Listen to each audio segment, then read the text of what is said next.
So before I start today's video, I just want to quickly say I was on a podcast, so it came out on Monday, so that was just yesterday. So if you want to go and check it out, it'll be the first link in the description, and it'll also just be in like the cards in the top, so I'll try and do that. But basically we just kind of talked about like some dunking things, and then also why we started and some of our kind of like training history. So I think it's quite interesting because you'll probably be able to learn from some of the mistakes that me and Cooper made in the past. So you'll kind of find out a little bit about that, but I just wanted to quickly say that before I got into kind of like the main part of the video. But without further ado, I'm going to kind of just get into it. So if you saw the thumbnail, you probably saw like how to squat the best for like vertical jump, or how to squat for dunking, or just like something like that. So the idea behind this video is for me to kind of like discuss the different like methods that people use when trying to train for vertical jump, and more so to do with like the squats. So with squats, there's quite a few different ways you can do it. Like you can go like quarter squats, you can do half squats, parallel squats, you can do slightly below parallel, and then you can just do like full range of motion. So I prefer doing full range of motion, and that's kind of just like a stylistic kind of like aesthetic wise. I just like how it looks compared to like a quarter squat, but it really depends whether you can kind of get into these deep range of motions, and if you're just doing it for strictly performance wise and not just for, I guess, kind of like the look of it as well. So it's interesting when you look at the research that's kind of around this topic of like the squat depth and what's the best for training for like athletic performance and improving vertical jump, because you see a lot of kind of research that kind of contradicts itself. So you'll have some research that'll say like quarter squats are the best, you'll have some that says parallel, you'll have some that says like full range of motion is the best.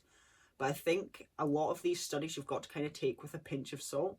And that's simply because a lot of the studies are done with like college students, so it won't be done with like proper high level athletes. So the likes of like Usain Bolt, or like even like really quick sprinters, you're not going to kind of see research to do with that. It's going to be more college students that will be taking part in these studies. So I personally think the best thing to do is just to kind of play about with different depths. Now some people probably won't be able to get into like full range of motion squats, because a lot of it is to do with just kind of like anatomy and like I guess physiology as well. So there are ways to like improve mobility for like hips and ankles, but at the end of the day you're only going to be able to improve like so much. So I personally think one of the best approaches is just to kind of use like all these different kind of squatting modalities. So at some points of the year it's maybe better to use quarter squats, some points maybe full squats, maybe parallel, just all these different squat modalities. So that's kind of my opinion on it. I think it's best to kind of just try and see what suits you the best as well. So I found deep squats to be really helpful, but I've not done much in the way of like quarter squats, and I've not done much in the way of like parallel squats.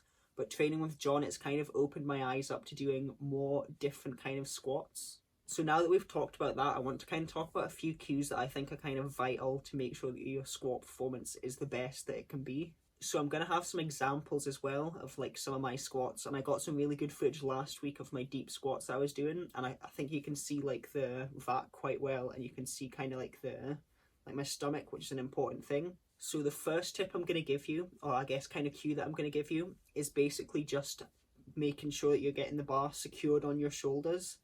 So you'll kind of see in the video that I'm going to show you that I kind of like get under the bar, and I kind of just make sure that I really kind of retract my scaps, and I kind of create like a ridge with my back.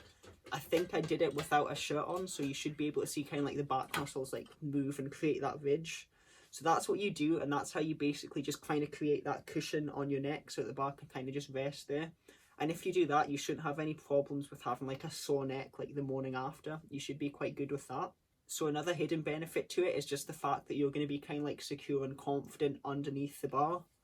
So this takes me to my next point. So before you unrack the bar, you want to make sure you're really bracing your core. So you'll see what I mean on the side view of the squat that I'm going to show you. So when you brace your core, you basically take like a breath out. You kind of like breathe your air out like, then you breathe your air in really quick like, and then you just really kind of like push your core and really just engage it. So you do that, and that basically creates like a secure kind of like stable spine. And also with the upper back as well, you've kind of retracted the scaps, so you've created like a secure kind of whole posterior chain. So that'll help combat butt wink.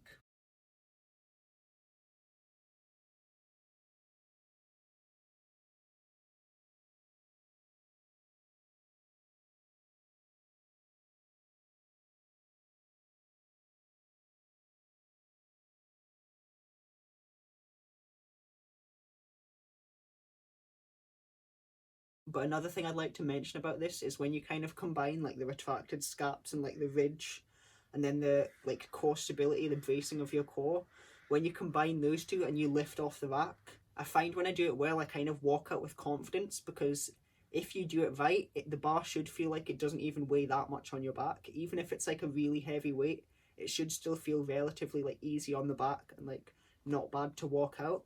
So that's another thing I'd say, is don't be afraid to just like re-rack the weight if it doesn't feel like stable, because it's important for it to feel stable, because if it's not stable, then mentally you're going to kind of be like, oh shit, this is heavy. If that's the mentality that you have, then there's a high chance that you're probably going to end up failing it. If it's a set, you might fail on like the last rep. If it's a 1 rep max, you might just fail it. So I think it's important just to make sure that you've got the mental kind of like, I guess kind of mental, that you've got like the mental confidence to kind of just hit this rep. So then another thing is, when you've walked out, you want to kind of you kind of want to like breathe out again and kind of get your breath, and then you want to kind of really brace again and just do the exact same as what you did when you lifted it off the rack.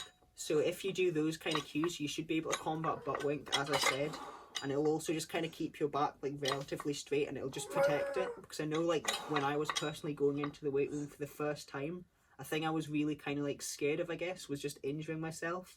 And I did end up injuring my back, and that was doing like a deadlift because I wasn't bracing my core and just making sure that I was stable.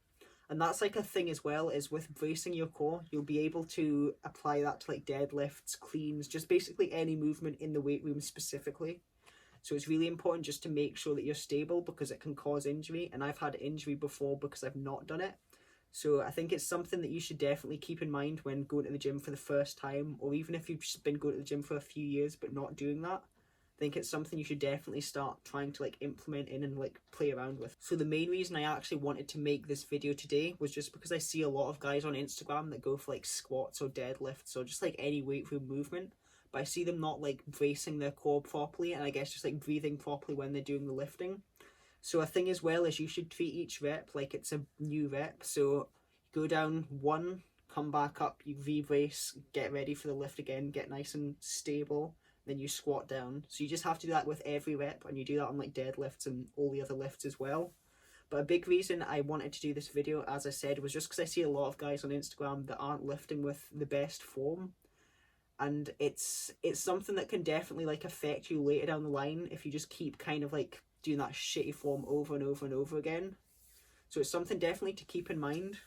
So if that's you, I'd recommend you to go into the gym and try doing bracing. It should feel a lot better. You should feel way stronger doing it as well. So I think as well, performing an exercise with the best technique that you can will have the best carryover to your sport.